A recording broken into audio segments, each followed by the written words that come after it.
신앙 고백드립니다. 전능하사 천지를 만드신 하나님 아버지를 내가 믿사오며 그 외아들 우리 주 예수 그리스도를 믿사오니 이는 성령으로 잉태하사 동정녀 마리아에게 낳으시고 본디오 빌라도에게 고난을 받으사 십자가에 못 박혀 죽으시고 장사한 지 사흘 만에 죽은 자 가운데서 다시 살아나시며 하늘에 오르사 전능하신 하나님 편에 앉아 계시다가 저리로서 산 자와 죽은 자를 심판하러 오시리라. 성령을 믿사오며 거룩한 공예와 성도가 서로 교통하는 것과 죄를 사하여 주시는 것과 몸이 다시 사는 것과 영원히 사는 것을 믿사옵나이다. 아멘. 사랑의 주님, 새로운 주간이 또 시작되었습니다. 오늘 화요일 주의 말씀을 통해서 하나님 음성 듣기를 원합니다. 시절이 어둡고 힘든 이 기간에도 저희가 주님을 사랑하고 주께 나와 주님을 예배하게 하시고 주의 말씀으로 하나 되게 하심을 감사합니다. 비록 온라인으로 하나님을 예배하고 말씀을 나누지만 이 말씀이 우리의 마음판에 새겨지게 하시고 말씀이 우리의 삶에 양식돼서 이 말씀 먹고 말씀대로 살아 승리하는 모든 성도님 되게 하여 주옵소서. 부족한 정 주의 말씀을 전합니다. 주님께서 기뻐하시는 말씀만 전할 수 있도록 종의 입술과 마음 주장하여 주옵소서. 예수님의 이름으로 기도드립니다. 아멘. 믿음의 고백하겠습니다. 예수님 안에서 나는 언제나 행복합니다. 예수님과 함께 기쁘고 즐겁게 삽니다.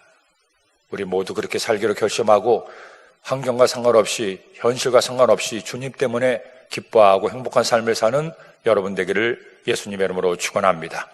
오늘 우리가 함께 나눌 하나님의 말씀은 사무엘하 23장 5절의 말씀입니다.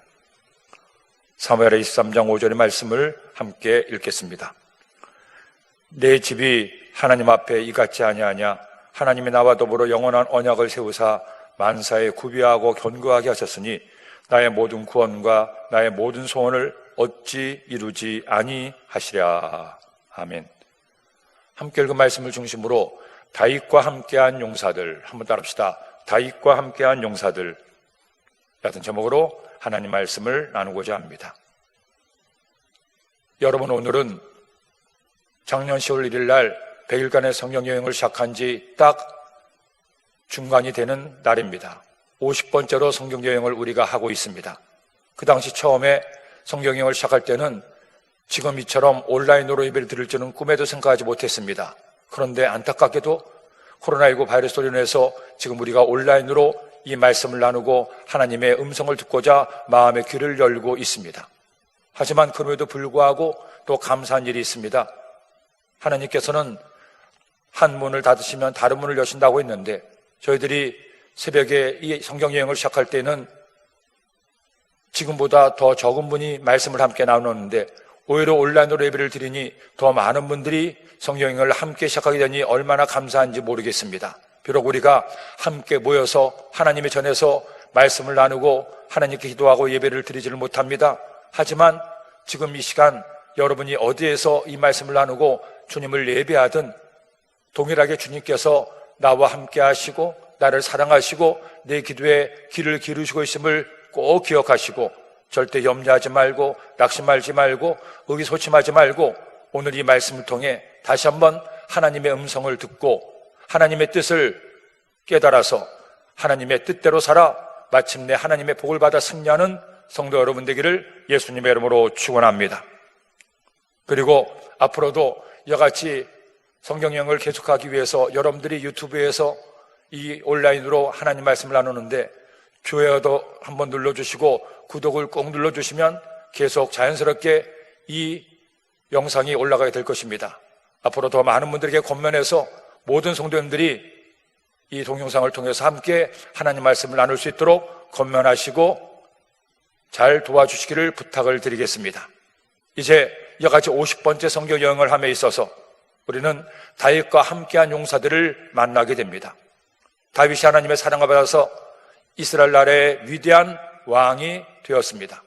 그리고 다윗을 통해 다윗 왕가가 이스라엘 왕국을 이루고 내내 왕의 귀한 사명을 감당하게 됩니다. 이렇게 위대한 업적을 이루기까지 다윗이 하나님 앞에 바로 섰고 하나님을 사랑했고 하나님의 뜻대로 살았던 귀한 측면도 있지만 사실은 다윗 혼자만 다윗의 왕국을 이룬 것은 아니었습니다. 세상 모든 나라들도 그런 것처럼 한 나라가 다스려지기 위해서는 한 사람의 리더만 중요한 것이 아닙니다.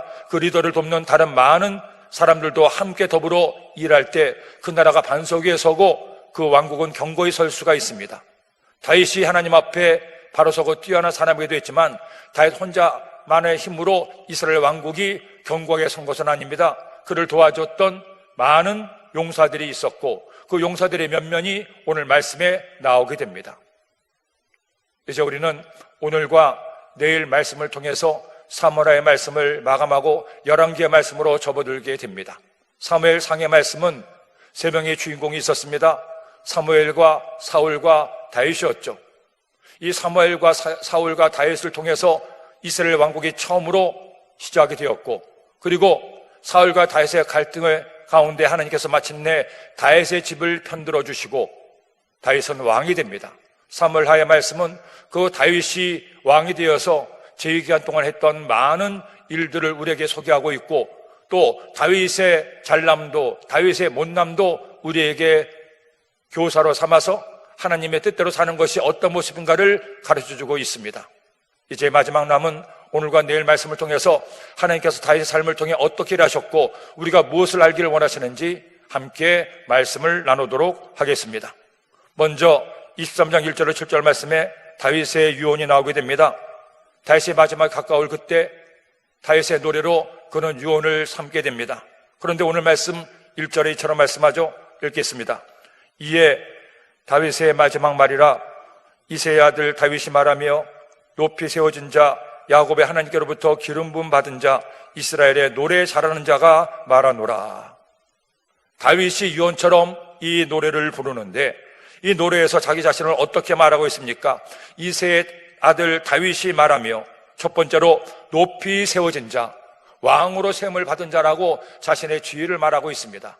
두 번째로 야곱의 하나님께로부터 기름 부음을 받은 자, 그가 하나님께로부터 기름 부음을 받아서 왕이 되었다는 것입니다. 사람이 세운 것이 아니라 하나님께서 그를 기름 부어 왕으로 삼으셨음을, 하나님이 택하신 왕임을 그는 노래하고 있습니다.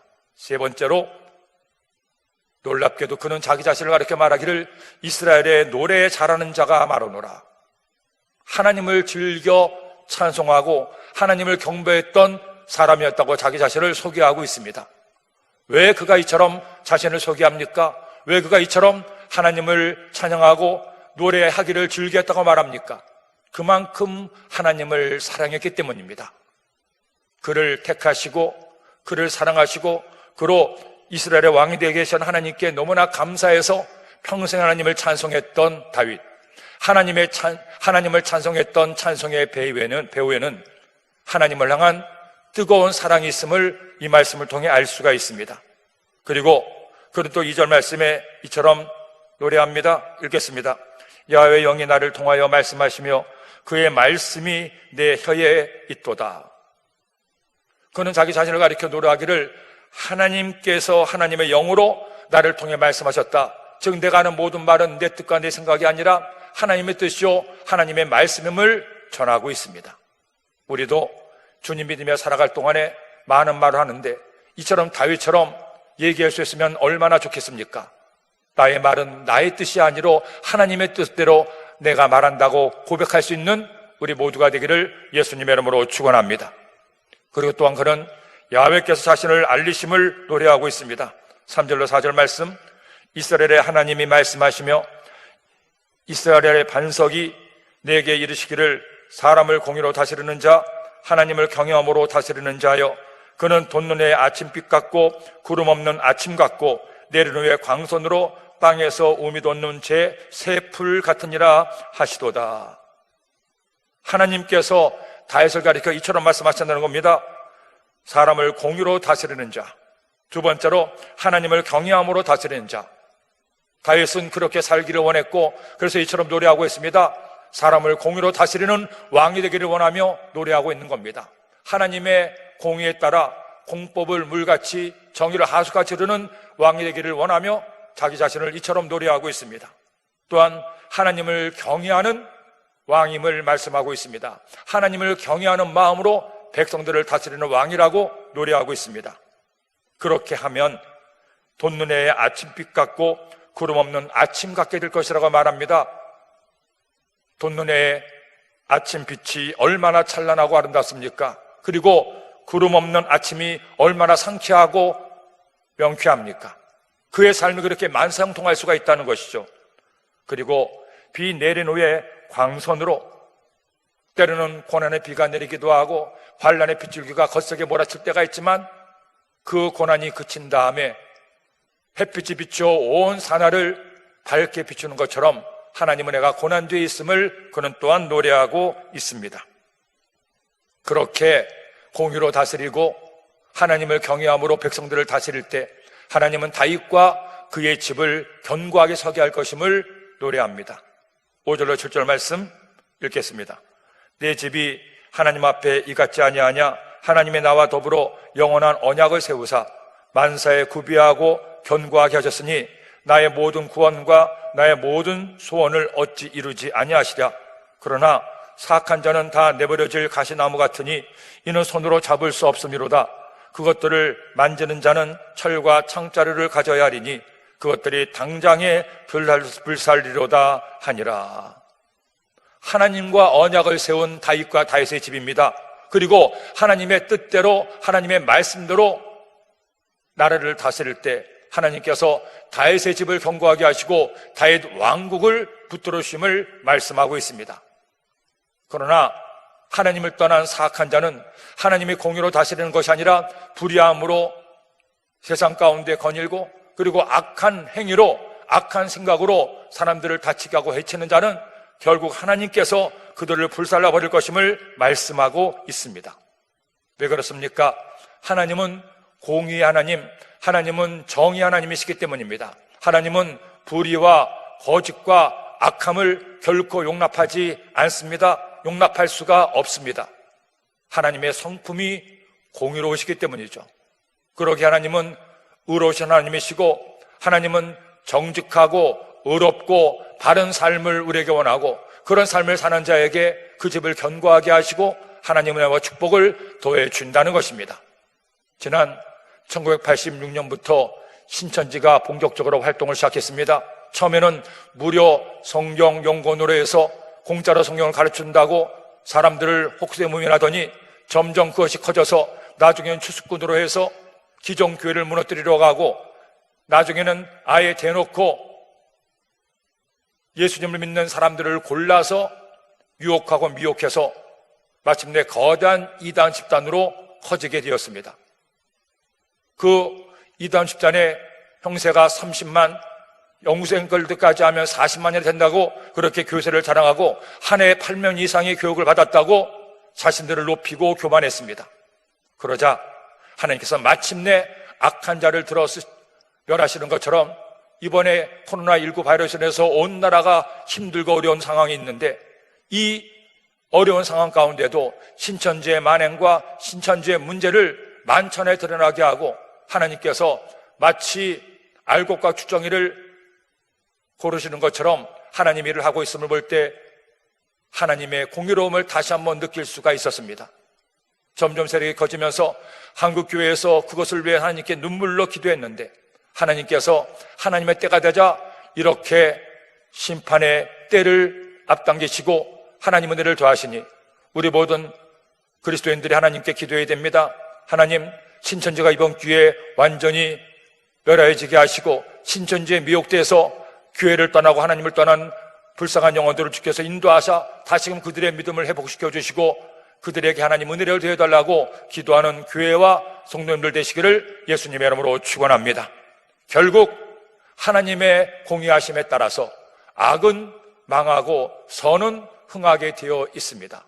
하나님의 말씀대로 사는 사람의 삶은 하나님께서 인도하시고 책임지시고 그러지 못할 때 우리는 하나님의 책망을 들을 수밖에 없고 하나님을 믿지 않는 자는 영원한 멸망에 이를 수밖에 없습니다. 주님을 믿어 하나님의 자녀가 되고 우리 강남선전 순복음의 귀한 일꾼들 되신 여러분들, 이 공의로우신 하나님의 뜻에 따라서 다윗과 다윗의 집처럼 하나님의 언약의 말씀을 굳게 지키고 말씀대로 살아서 마침내 승리하시기를 예수님의 이름으로 축원합니다. 이어서 8절로 39절까지 말씀에 다윗의 용사들의 면면이 나오게 됩니다. 먼저 8절로 12절 말씀에 가장 앞서는 3명의 용사들의 면면이 나오게 됩니다. 8절로 12절 말씀을 읽겠습니다. 다윗의 용사들의 이름은 이러하니라. 다그몬 사람 요셉 바세벳이라고도 하고 에센 사람 아데노라고도 하는 자는 군 지휘관의 두목이라. 그가 단번에 800명을 쳐 죽였더라. 그 다음은 아와 사람 도대의 아들 엘리아살이니 다윗과 함께한 세 용사 중에 한 사람이라. 블레셋 사람들이 싸우려고 거기에 모임에 이스라엘 사람들이 물러간지라. 세 용사가 싸움을 도두고 그가 나가서 손이 피곤하여 그의 손이 칼에 붓기까지 블레셋 사람을 치니라. 그날에 야훼께서 크게 이기세 하셨으므로 백성들은 돌아와 그의 뒤를 따라가며 노력할 뿐이었더라. 그 다음은 하랄 사람 아게 아들 삼마라. 블레셋 사람들이 사기가 올라 거기 녹두나무가 가득한 한쪽 밭에 모임에 백성들은 블레셋 사람들 앞에서 도망하되 그는 그 밭 가운데 서서 막아 블레셋 사람들을 친지라. 야훼께서 큰 구원을 이루시느니라. 여기 다윗을 가장 가까운 거리에서 혁혁한 공도를 세워 도와준 세 사람의 이름이 나옵니다. 요셉, 바세벳과 엘리아살과 삼마입니다. 다윗의 평생에 다윗을 도왔던 많은 용사들과 장군들이 있었습니다. 그런데 첫 손가락에 꼽히는 3명의 이름이 이 말씀에 기록되어 있습니다. 이 사무엘 하의 말씀에 기록된다고 하는 것은 이스라엘의 역사에 그 이름이 기록된다는 것입니다. 이렇게 그들의 이름은 빛나는 이름이 되었고 다윗을 가장 힘있게 도운 세 사람의 이름이 이 말씀에 나와 있습니다. 그 다음 13절로 23절 말씀에 둘째 3인의 용사들이 있습니다. 이 처음 3인의 용사들보다는 조금 못하지만 뒤에 나오는 30인의 용사들보다 그 용명이 앞서고 다윗을 많이 도왔던 3명의 용사들입니다. 아비새와 분야나 등이 있습니다. 13절로 23절 말씀 읽겠습니다. 또 30두목 중 3사람이 곡식 펼 때에 아둘람 굴에 내려가 다윗에게 나아갔는데 때에 블레셋 사람의 한 무리가 르바임 골짜기에 진쳤더라. 그때 다윗은 산성에 있고 그때 블레셋 사람의 요새는 베들레헴에 있는지라. 다윗이 손하여 이르되 베들레헴 성문 곁 운물물을 누가 내게 마시게 할까 하매 세 용사가 블레셋 사람의 진영을 돌파하고 지나가서 베들레헴 성문 곁 운물물을 길어가지고 다윗에게로 왔으나 다윗이 마시기를 기뻐하지 아니하고 그 물을 야훼께 부어드리며 이르되 야훼여 내가 나를 위하여 결단코 이런 일을 하지 아니하리이다. 이는 목숨을 걸고 갔던 사람들의 피가 아니니까 하고 마시기를 즐겨하지 아니하니라. 세 용사가 이런 일을 행하였더라. 또 스리야의 아들 요압의 아우 아비새니 그는 그 세 사람의 우두머리라. 그가 그의 창을 들어 300명을 죽이고 세 사람 중에 이름을 얻었으니 그는 세 사람 중에 가장 존귀한 자가 아니냐. 그가 그들의 우두머리가 되었으나 그러나 첫 세 사람에게는 미치지 못하였더라. 또 갑셀 용사의 손자 요야다의 아들 브나야이니 그는 용맹스러운 일을 행한 자라. 일찍이 모압 아레의 아들 둘을 죽였고 또 눈이 올 때 구덩이 내려가서 사자마귀를 쳐 죽였으며 또 장대한 애굽 사람을 죽였는데 그의 손에 창이 있어도 그가 막대기를 가지고 내려가 그 애굽 사람의 손에서 창을 빼앗아 그 창으로 그를 죽였더라. 여호야다의 아들 브나야가 이런 일을 행하였으므로 세 용사 중에 이름을 얻고 30명 중보다 존귀하나 그러나 세 사람에게는 미치지 못하였더라. 다윗이 그를 세워 시대 대장으로 삼았더라. 아비새와 브나야 또 한 명의 이름이 나오지 않은 한 사람이 처음 세 용사보다 못하지만 혁혁한 공을 세운 세 명의 또 다른 용사임을 말씀하고 있습니다. 그리고 이제 마지막으로 30인의 용사들의 면면이 23절로 24절로 39절 말씀에 나오게 됩니다. 여러분 30이라고 해서 많은 것 같지만 한 왕국을 세웠던 개국 공신들입니다. 앞서 말한 세 사람을 1등 개국 공신이라고 한다면 그 다음이 제2등 개국 공신이고 이제 제3등 개국 공신이 바로 이 30명일 겁니다. 다윗을 도왔던 사람들이 유다 지파만 해도 50만이었습니다. 그리고 이스라엘 다른 지파들을 합하면 80만이었습니다. 130만의 군사들 가운데 37명 속에 속해 있다는 것은 대단한 영광이 아니겠습니까? 그러기에 좀 길더라도 그들의 이름을 우리가 함께 읽도록 하겠습니다. 함께 읽겠습니다. 요압의 아우 아사엘은 30명 중에 하나여 또 베들레헴 도도의 아들 엘하난과 하롯 사람 사뭇과 하롯 사람 엘리가와 발디 사람 헬레스와 두가 사람 이케스의 아들 이라와 아노 사람 아베셀과 후사 사람 무분네와 아오아 사람 살몬과 누도바 사람 마아레와 누도바 사람 바나의 아들 헬렙과 베냐민 자손에게 속한 기브아 사람 리베의 아들 이때와 비라돈 사람 브나야와 가스 시내가에 사는 히때와 아르바 사람 아비 알본과 바룸 사람 이스마역과 사알본 사람 엘리아바와 야산의 아들 요나단과 하랄 사람 삼마와 아랄 사람 사랄의 아들 아이암과 마아가 사람의 손자 아스베의 아들 엘리벨렉과 길로 사람 아에도왈의 아들 엘리암과 갈멜 사람 헤스레와 아랍 사람 바아레와 소바 사람 나단의 아들 이갈과 갓 사람 바니와 암몬 사람 셀렉과 스루아의 아들 요압의 무기를 잡은 자 부에롯 사람 나하레와 이델 사람 이라와 이델 사람 가렙과 헷 사람 우리아라. 이상 총수가 37명이었더라. 다윗을 도왔던 다윗의 용사들, 다윗이 다윗 왕국을 세우기까지 그에게 혁혁한 힘이 되어 주었던 37명의 용사들의 이름이 오늘 이 말씀에 나옵니다. 처음에 3명, 그 다음에 3명, 그 다음에 30명, 그리고 마지막으로 우리야 장군입니다. 저는 이 용사들의 면면을 보면서 3가지를 생각해 보았습니다. 제일 먼저 중요한 사실은 이 37명의 용사의 이름에 요압이 없다는 겁니다. 요압이 어떤 사람이었습니까? 요압은 다윗이 고생하던 시절부터 다윗을 따랐던 다윗의 용사 중에 용사였습니다. 아마 굳이 공으로 따진다면 가장 큰 공을 세운 사람이 요압이라고 얘기할 수가 있을 겁니다. 그런데 놀랍게도 다윗의 용사들 가운데 요압의 이름이 없다는 것은 우리에게 귀중한 하나님의 뜻을 알려주고 있습니다. 뭡니까? 하나님께서는 결과도 중요하게 여기지만 결과를 이루내는 과정을 중요하게 생각한다는 것입니다. 결과적으로 볼 때는 다윗이 왕이 되기까지 가장 큰 공로를 세웠습니다. 결과는 좋았습니다. 하지만 그 과정 가운데 요압은 왕의 명을 어겼습니다. 그리고 그는 잔인하게 남을 살해했습니다. 그의 삶의 궤적을 들여다보면 그는 자기 자신을 위해서, 자신의 권력을 누리기 위해서 남을 해치고 상하게 하는 잔인한 심성을 가지고 있었고, 이것이 하나님의 뜻에 맞지가 않았습니다. 반면에 다윗은 과정에서부터 하나님을 기쁘시게 했습니다. 악을 악으로 갚지 않고 악을 선으로 갚았습니다. 잔인하지 않고 사람들을 선대하고 도와주고 살려는 일을 했습니다. 한마디로 요압은 사람을 죽이는 일을 했고 다윗은 사람을 살리는 일을 했습니다.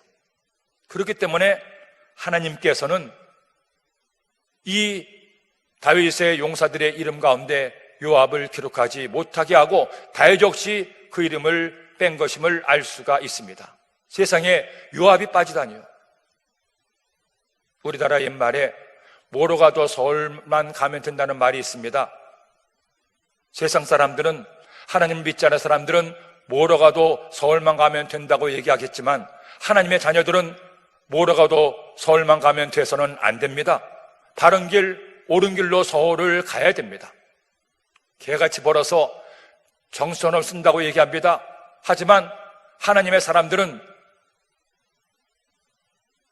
하나님의 뜻대로, 하나님의 방법대로 돈을 벌고 열심히 일을 하고 땀 흘려 수고해서 노력을 해서 원하는 결과를 얻어내야 된다는 것입니다. 내가 돈을 많이 벌어서 하나님께 11조도 많이 드리고 건축금도 드리고 헌신하겠습니다. 그렇게 마음 먹고는 사람들을 속여서 먹을 수 없는 음식을 만들어서 사람에게 판매해서 돈을 많이 벌려고 합니다. 하나님이 절대로 기뻐하지 않습니다. 하나님, 제가 서울대학에 들어가서 하나님께서 합격 주겠다고 그렇게 하나님께 영광을 돌리겠습니다. 그러니 제가 실력이 좀 모자라서 컨닝을 좀 할 터이니 선생님에게 들키지 않도록 그들의 눈을 가리워 주시고 제가 시험을 잘 보게 하여 주옵소서. 그런 기도를 하나님은 절대로 기뻐하지 않으시고 듣지를 않으십니다. 그리스도인들의 삶은 결과만큼이나 과정이 중요합니다. 그 과정 가운데 어떻게 사느냐가 그의 삶을 결정하고 하나님께서 그를 기뻐하시느냐 그렇지 않느냐를 결론짓게 한다는 것이죠. 그리고 우리가 예수님 믿으면서 꼭 기억해야 될 것이 있습니다. 하나님을 믿고 하나님을 섬기되, 그리고 하나님의 복을 받기에 기도하고 노력하되, 바른 방법으로, 의로운 방법으로 하나님 보시기에 기뻐하시는 방법대로 일하고 돈 벌고 복 받고 승리하시기를 예수님의 이름으로 축원합니다. 유한양행을 설립한 유일한 회장이 있습니다. 그는 일제시대 암울한 시기에 조국을 위해서 기업을 만들었고, 그 시작부터 그가 내건 모토가 있습니다. 하나님을 경외했던 그는 하나님의 말씀대로 기업을 일구고 기업을 이뤄가겠다고 약속하고, 정직한 기업, 하나님의 뜻대로 행하는 기업이 되기 위해서 열심히 노력을 했습니다. 해방이 되고 나서 그는 여전히 열심히 유한양행을 위해서 애쓰고 노력했습니다. 그리고 정직하게 돈을 벌기 위해서 최선을 다했습니다. 세금을 정직하게 내고 불의와 버타지 않고 그렇게 바르고 정직한 기업을 일구어 갔습니다. 군사정권 시절에 많은 기업들이 정부와 결탁해서 이익도 얻고 또 그들의 특혜도 받았습니다. 그래서 그 정권에서 유한양행도 정권을 도와주기를 원하는데 그는 그러한 방법을 원하지 않았습니다.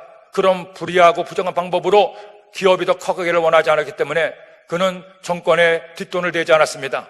결국 이것이 미운털이 박히게 된 계기가 돼서 급기야는 국세청의 세무조사를 받게 됩니다. 털면 먼지가 나올 터이니 한번 제대로 털어봐라.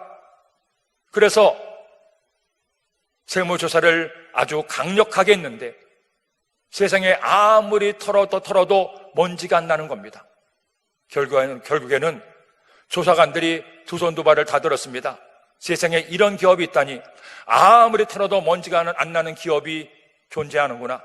결국 어떤 부정도 찾아내지 못한 채 그 유한양행은 그들의 의로운 길을 걸어가게 되었습니다. 세상을 떠날 때에도 사회로부터 얻은 이 기업은 사회의 것이고 사람들의 것이라고 해서 대부분의 재산을 사회에 환원하고 재단에 환원하게 됩니다. 지금도 이 유한양행의 유일한 회장의 정신은 그대로 이어져서 많은 기업들 가운데 바른 기업의, 양심적인 기업의 표상으로 되고 있으니 얼마나 귀한 일인지 모릅니다. 여러분, 저는 여러분들이 하나님의 복을 받기를 원합니다. 여러분들이 하는 모든 사업에서 1등 가기를 소원합니다. 여러분의 모든 가게와 하시는 일들이 지금 어렵고 힘들지만 이때가 지나고 나면 하나님의 복을 받아 하나님의 큰 복을 누려 창대한 복을 받는 여러분 되기를 예수님의 이름으로 축원합니다. 하지만 아무리 창대한 복을 얻고자 해도 절대로 불의한 방법으로 하지 마세요. 잘못된 과정, 하나님이 기뻐하지 않는 과정으로 결과를 얻어내려고 하지 마십시오. 요압을 여러분의 반면교사로 삼으십시오. 요압처럼 공이 많은 사람도 용사의 이름에서 제외가 됩니다. 왜? 그의 잔인함과 그의 욕심과 교만이 그의 이름을 떨어뜨리게 했습니다. 그리고 두 번째로 우리가 주목할 것은 이 37명의 용사의 이름 가운데 우리아가 포함된다는 겁니다. 우리아가 무슨 잘못이 있었습니까? 우리아는 원래 햇사람이었는데 다윗을 만난 이후에 다른 민족인 다윗을 위해서 자신의 삶을 전부를 걸었습니다. 그리고 다윗 왕을 위해서 최선을 다해서 전쟁터 나가 싸웠던 충직한 장군이었습니다. 그런데 그만 그의 아내 바세바의 미모에 취한 다윗이 아내를 범하고 임신을 하게 되자 그것을 가리기 위해서 급히 전쟁에 있던 우리아를 집으로 오게 해서 아내와 동침하게 합니다. 하지만 이 충직한 장군 우리아는 집에 가지 않습니다. 아내와 함께 하지도 않습니다. 다윗 왕이 두 번이나 기회를 주었음에도 그는 집에 가지 않은 채 성문 앞에서 머물고 얘기하죠. 우리의 부하들이, 다른 군인들은 여전히 전쟁터에서 죽음을 건 싸움을 하고 있는데, 생명을 건 싸움을 하고 있는데 나는 내 아내와 그렇게 즐길 수가 없다는 것이었습니다. 결국 그렇게 아내와 만나지도 않은 우리아는 다윗 왕의 밀서를 통해서 전쟁터에서 죽음을 당하게 되고 그의 삶은 그렇게 실패자로 억울한 죽음으로 끝나는 것 같았습니다. 하지만 보십시오. 그 뛰어난 37명의 용사들 가운데 그의 이름이 기록이 됩니다. 39절 말씀에 햇사람 우리아라. 저는 이 말씀을 보면서 그래, 맞아. 하나님은 반드시 의로운 사람을 버리지 않으시고 그 사람을 부르시고 그 사람에게 하나님 은혜와 축복을 더하여 주시는구나. 때로는 우리가 살아갈 동안에 억울한 삶을 살 수도 있습니다. 내가 그렇게 하지도 않았는데 누명을 쓰고 우리의 삶이 힘겨워질 때도 있습니다. 여러분, 그렇다고 해서 원망하거나 불평하거나 낙심하거나 포기하지 마십시오. 하나님은 의로우시기 때문에 여러분들의 그 모든 사정을 아시고 형편을 보시고 하나님 은혜를 더하여 주십니다. 요셉이 아버지 야곱이 죽고 나서 두려워 떨던 형들에게 했던 유명한 말이 있지 않습니까? 당신들 나를 헤아려 했으나 하나님 그것을 선으로 바꾸사 오늘의 내가 있게 하였나이다. 그러니 당신들은 두려워하지 마셔서 내가 당신들과 당신의 자녀들을 돌보겠습니다. 요셉이 그냥 요셉이 된 것이 아닙니다. 이런 악함을 선으로 바꾸는 그의 선언과 착함이 있었습니다. 결국 말씀드린 것처럼 공의와 사랑의 하나님께서는 악을 멸하시고 은을 세우시며 하나님을 사랑하는 자에게 반드시 하나님의 축복과 은혜를 더하여 주십니다. 저는 먼저 말씀을 드린 것처럼 노량진에 가면 사육신묘가 있습니다. 문종대왕의 명에 따라서 단종을 다시 한번 복귀시키기 위해서 그렇게 난을 꾸몄던 사육신이 결국 한 명의 계략에 넘어가서 백일하에 들통나게 되고 그들은 처참하게 죽음을 당하게 됩니다. 그렇게 그들의 삶은 실패자로 반역자로 끝나는 것 같았습니다. 하지만 후세의 역사는 그들을 충신 중에 충신으로 그렇게 높여주고 그들의 묘가 많은 사람들에게 참배의 대상이 될 만큼 그들의 이름이 만고에 빛나고 있습니다. 우리가 살면서 이 세상을 살아갈 동안에 바로 그렇게 사는 삶이 얼마나 고귀한 삶인가를 많은 역사의 인물들을 통해서도 알 수가 있습니다. 그리고 성경은 사무엘하의 말씀은 햇사람 우리아 이름을 이처럼 용사 중에 한 명으로 남겨놓고 있으니 우리도 그렇게 살게 되기를 예수님의 이름으로 축원합니다. 마지막 셋째로 우리가 이 기록을 통해서 알아야 될 것이 있습니다. 그들은 이른바 다윗 왕국의 역사에 기록된 인물들이 되었습니다. 쉬운 말로 다윗 왕국의 개국 공신들이 된 것입니다. 그렇다면 우리의 이름은 어떻습니까? 우리나라 속담에 호랑이는 죽어서 가족을 남기고 사람은 죽어서 이름을 남긴다고 했습니다. 그래서 그런지 몰라도 많은 사람들이 자기의 이름을 역사에 남기기 위해서 자기의 이름을 사람들에게 인정받기 위해서 애쓰고 노력합니다. 명예를 얻기 위해서, 인기를 얻기 위해서, 권력을 잡기 위해서 아둥바둥 노력을 합니다. 물론 그들의 삶이요 그들의 삶의 목적이니 뭐라고 할 수가 있겠습니까? 하지만 여러분, 아무리 사람이 죽어서 이름을 남긴다 한들 그 이름이 죽음 후에 그의 삶에 어떤 가치가 있겠습니까? 아무리 후세에 남을 이름을 가졌다고 하더라도 그가 예수님을 믿지 못하고 하나님의 제자가 되지 못하면 죽음 후에 영벌을 받을 수밖에 없습니다. 우리가 이순신 장군처럼, 계백 장군처럼, 세종대왕처럼, 대종의 지도를 만든 김종호처럼, 김구 선생처럼 그렇게 이름을 남길 만한 역사적 인물이 되지 못할 수는 있습니다. 삼성의 이병철이나 현대의 정종회장처럼 뛰어난 재벌 총수가 되지 못할 수는 있습니다. 그래서 우리의 이름이 그냥 역사에 자치도 없는 이름이 될 수도 있습니다. 하지만 비록 인간 역사의 기록은 남지 않더라도 우리가 하나님 나라의 생명책에 내 이름이 기록된다면 이보다 더 귀한 일이 어디 있겠습니까? 하나님의 기억 속에 내 이름이 나눈다면 이보다 더 소중한 일이 어디 있겠습니까? 더구나 하나님의 기억 속에 하나님의 생명책에 이름을 남기는 것은 돈이 많아서나 힘이 있어서나 배운 것이 많아서나 능력이 많아서가 아닙니다. 우리 모두가 세상 역사의 책에 이름을 남길 수 없을지 몰라도 우리 모두는 하나님 나라의 생명책에 이름을 새길 수가 있고 하나님 기억 속에 영원히 각인될 수가 있습니다. 어떻게? 돈과 상관없이, 능력과 상관없이, 내 늙음과 젊음과 상관없이, 내 아름다움과 추함과 상관이 없이 이 세 가지를 하시면 하나님의 기억 속에 우리의 이름이 남겨지고 하나님의 생명책에 우리의 이름이 기록됩니다. 그 첫 번째가 바로 하나님을 사랑하는 겁니다. 하나님을 사랑하는 그 분량만큼, 하나님을 사랑하는 그 사랑의 농도만큼 우리의 이름이 하나님의 생명책에 기록될 수가 있습니다. 더 크게, 더 진하게 기록될 수가 있습니다. 더 앞자리에 기록될 수가 있습니다. 다윗이 다윗 왕국을 이룰 수 있었던 가장 중요한 이유는 그가 처음부터 마지막까지 하나님을 뜨겁게 사랑했기 때문입니다. 저는 시편 18편 1절 말씀을 참 좋아합니다. 그 말씀을 통해 하나님 은혜를 깨닫고 저도 함께 고백했기 때문이죠. 나의 힘이신 야훼여, 내가 주님을 사랑하나이다. 짧은 한 절의 말씀이지만 그 한 절의 말씀을 읽는 순간에 하나님께 대한 다윗의 사랑이 제 가슴으로 큰 울림을 주었습니다. 맞아, 다윗이 하나님을 그렇게 뜨겁게 사랑한 것처럼 나도 하나님을 뜨겁게 사랑해야 되겠다. 그리고 둘째로, 주님을 닮아가는 사람이 하나님의 생명책에 이름이 기록될 수가 있습니다. 결국 우리가 예수를 믿으면서 무엇을 해야 됩니까? 이름을 남기는 것도, 많은 돈을 버는 것도 중요하겠지만 더 중요한 것은 한 번밖에 없는 인생 가운데 하나님 믿어 하나님의 자녀가 되었으면 이제 예수님을 닮아가는 삶을 살아야 됩니다.